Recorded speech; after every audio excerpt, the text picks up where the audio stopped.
महाराणा प्रताप जी की जयंती पे शोभा यात्रा निकल रही थी और पत्थरबाजी शुरू हो गई। इसके पहले छत्रपति शिवाजी महाराज की जयंती पे शोभा यात्रा निकल रही थी, पत्थरबाजी शुरू हो गई। गणेश चतुर्थी पे शोभा यात्रा निकलती है, पत्थरबाजी। रामनवमी पे शोभा यात्रा निकलेगी, पत्थरबाजी। जन्माष्टमी पे शोभा यात्रा निकलेगी, पत्थरबाजी। शिवरात्रि पे शोभा यात्रा निकलेगी, पत्थरबाजी। माँ दुर्गा की शोभा यात्रा निकलेगी तो पत्थरबाजी। ये हो क्या रहा है भारत में? इसके मूल कारण पे चर्चा क्यों नहीं हो रही है? इसके अस्थायी समाधान की चर्चा क्यों नहीं हो रही है? पेट में तो कोई पत्थरबाजी सीख के आता नहीं, पेट में तो कोई अलगाववाद, कट्टरवाद, जिहाद, मजहबी उन्माद सीख के आता नहीं। सीखता बाहर है, और सीखता कहाँ है? वो है मदरसा। दुर्भाग्यवश सारी समस्याओं के जड़ में है मदरसा। और हमारे पूर्वज कहते भी थे, न रहेगा बांस न बजेगी बांसुरी। लेकिन उस मदरसे को बंद करने पे कोई चर्चा नहीं हो रही है। इसलिए मैंने माननीय सुप्रीम कोर्ट में पीआईएल फाइल किया है कि देश में जितने भी इंस्टीट्यूशन हैं, जहाँ भी 14 साल तक के बच्चे पढ़ते हैं, उनको रजिस्टर किया जाए, उनको रेगुलेट किया जाए, उनको मॉनिटर किया जाए, उनको सुपरवाइज किया जाए। ये राज्य सरकारों की ड्यूटी है कि जहाँ भी 14 साल तक के बच्चे पढ़ रहे हैं, उनको कोई ब्रेन वॉश न कर पाए। ये तभी हो सकता है जब वहाँ कौन सी किताब पढ़ाई जा रही है इसको देखा जाए, वहाँ पढ़ाने वाला कौन है इसको देखा जाए, पढ़ने वाला कौन है उसको देखा जाए।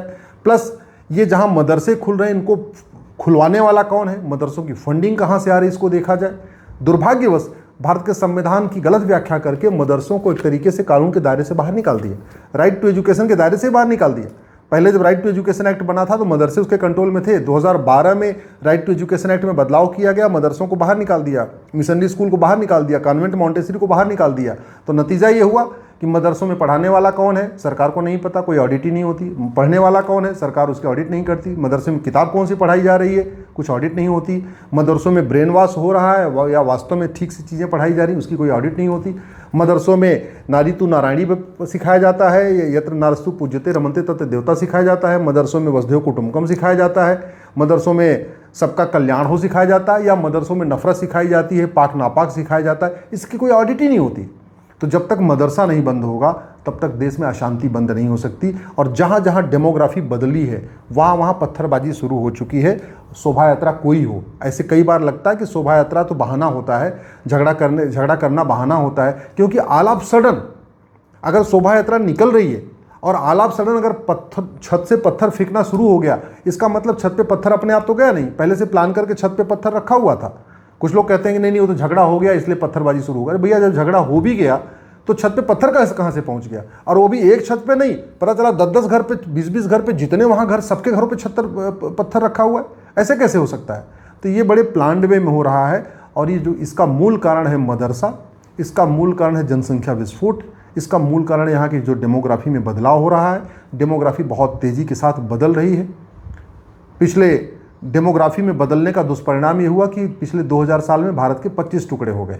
डेमोग्राफी बदली तो इसलिए पिछले 200 साल में भारत के 7 टुकड़े हो गए। डेमोग्राफी बदली कश्मीर में, नरसंहार हुआ।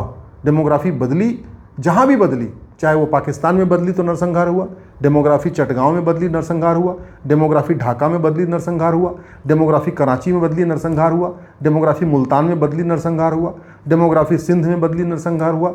और भारत के अंदर भी जहाँ जहाँ डेमोग्राफी बदली है वहाँ वहाँ पत्थरबाजी, अलगाववाद, जिहाद, मजहबी उन्माद तेजी साथ बढ़ रहा है। मैं सरकार से निवेदन कर रहा हूँ इसका अस्थायी इलाज करें। आखिर चीन में पत्थरबाजी क्यों नहीं होती है, जापान में पत्थरबाजी क्यों नहीं होती, सिंगापुर में पत्थरबाजी क्यों नहीं होती है?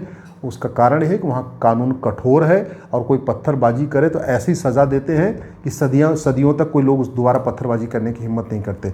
हमारा कानून सड़ा हुआ है। न अलगाववादियों, कट्टरपंथियों, जिहादियों, पत्थरबाजों को न उनकी नागरिकता ख़त्म होती है, न उनकी प्रॉपर्टी जब्त होती है, न उनको 10-20 साल की सज़ा होती है। तो जब सज़ा ही नहीं होगी, खौफ नहीं पैदा होगा, तो फिर होगा क्या?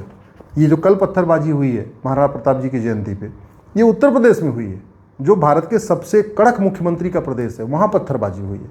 हापुड़ में हुई है, धौलाना वाला एरिया जो मतलब क्षत्रियों का, ठाकुरों का गढ़ माना जाता, वहाँ पत्थरबाजी हुई है। तो डेमोग्राफी अगर बदलेगी तो अराजकता फैलेगी, डेमोग्राफी बदलेगी अशांति फैलेगी, डेमोग्राफी बदलेगी अलगाववाद बढ़ेगा, डेमोग्राफी बदलेगी जिहाद बढ़ेगा, डेमोग्राफी बदलेगी मजहबी उन्माद बढ़ेगा। तो तरीका यह है कि डेमोग्राफी बदले ना और न बदले, इसका एक ही समाधान है, तत्काल जनसंख्या नियंत्रण कानून हम दो हमारे दो बनाया जाए। डेमोग्राफी बदल रही है लफ्ज़-ए-जिहाद के कारण, इसलिए लफ्ज़-ए-जिहाद के खिलाफ संसद में कानून बनाना ज़रूरी है। डेमोग्राफी बदल रही है धर्मांतरण के कारण, वो तभी रुकेगी जब संसद में कानून बनेगा। डेमोग्राफी बदल रही है घुसपैठ के कारण। घुसपैठिए तभी भागेंगे जब संसद में कठोर कानून बनेगा। डेमोग्राफी बदल रही जनसंख्या विस्फोट के कारण, वो तभी रुकेगा जब संसद में कठोर कानून बनेगा। कुछ लोग कहते हैं नहीं कानून तो बना हुआ है और वो बहुत सारे कानून तो हैं, लेकिन कहाँ, अरे कानून अगर है और ठीक से उसका परिणाम नहीं आ रहा है तो इसका मतलब कानून घटिया है। मैं तो कह रहा हूँ, कुछ लोग कहते हैं जब कानून बन जाएगा कुछ लोग नहीं मानेंगे। मैं कह रहा हूँ हम दो हमारे दो कानून बनाइए, तीसरे बच्चे की इमरजेंसी में छोड़ दीजिए। मान लीजिए दूसरी बार किसी को जुड़वा हो जाए, चलो 3 बच्चे की छोड़ दीजिए। चौथा बच्चा पैदा करने पे नागरिकता खत्म करिए, 100% प्रॉपर्टी जब्त करिए, 10 से 20 साल के लिए जेल में डालिए। मैं गारंटी के साथ कहता हूँ सब लोग हम दो हमारे दो मानेंगे। आपको लगता है लफ्ज़ जिहाद धर्मांतरण नहीं रुकेगा? मैं कह रहा हूँ 100% प्रॉपर्टी जब्त करने, नागरिकता खत्म करने और साल भर के अंदर आजीवन कारावास की सजा देने के लिए कानून बनाइए। गारंटी के साथ कहता हूँ लफ्ज़ जिहाद भी रुक जाएगा, धर्मांतरण भी रुक जाएगा। आपको लगता है कि 5 करोड़ घुसपैठिए हैं, एनआरसी होगी तो सब पकड़े कैसे जाएंगे? मैं कह रहा हूँ 90% घुसपैठिए अपने आप भाग जाएंगे। केवल घुसपैठियों और उनके मददगारों की 100% प्रॉपर्टी जब्त करने, नागरिकता खत्म करने, साल भर के अंदर 10 से 20 साल की सजा का कानून बनाइए, भागेंगे। आप घुसपैठियों के मददगारों को पहले पकड़िए, घुसपैठिए भागना शुरू। जब तक लफ्ज़ जिहाद नहीं रुकेगा, धर्मांतरण नहीं रुकेगा, घुसपैठिए नहीं भागेंगे, जनसंख्या विस्फोट नहीं रुकेगा, तब तक डेमोग्राफी में बदलाव नहीं रुकेगा, बदलती रहेगी। और डेमोग्राफी बदली है तो उसका परिणाम हम देख चुके हैं। अफगानिस्तान में डेमोग्राफी बदली, हिंदुओं का क्या हुआ? पाकिस्तान में डेमोग्राफी बदली, हिंदुओं का क्या हुआ? बांग्लादेश में डेमोग्राफी बदली तो हिंदुओं का क्या हुआ? कश्मीर में डेमोग्राफी बदली तो हिंदुओं का क्या है? और बाकी पूरे जगह डेमोग्राफी बदल रही है। 800 जिलों में से 200 जिलों की डेमोग्राफी बदल चुकी है। 28 राज्य, 8 केंद्र शासित प्रदेश, 36 में से 9 राज्यों की डेमोग्राफी बदल चुकी है। 6000 तहसीलें हैं, 1500 तहसीलों की डेमोग्राफी बदल चुकी है। बॉर्डर पे 300 तहसीलें हैं, 300 की 300 की डेमोग्राफी बदल रही है। और अब तत्काल अगर कानून नहीं बना लफ्ज़ जिहाद, धर्मांतरण, घुसपैठ, जनसंख्या विस्फोट के खिलाफ, तो अगले 10 साल के अंदर पूरे देश की डेमोग्राफी बदल जाएगी। फिर पूरे देश में अराजकता फैलेगी और फिर कोई सरकार हो, कोई शासक हो, इसको रोक नहीं पाएगा अगर आज हमने इसको नहीं रोका कानून बना के तो।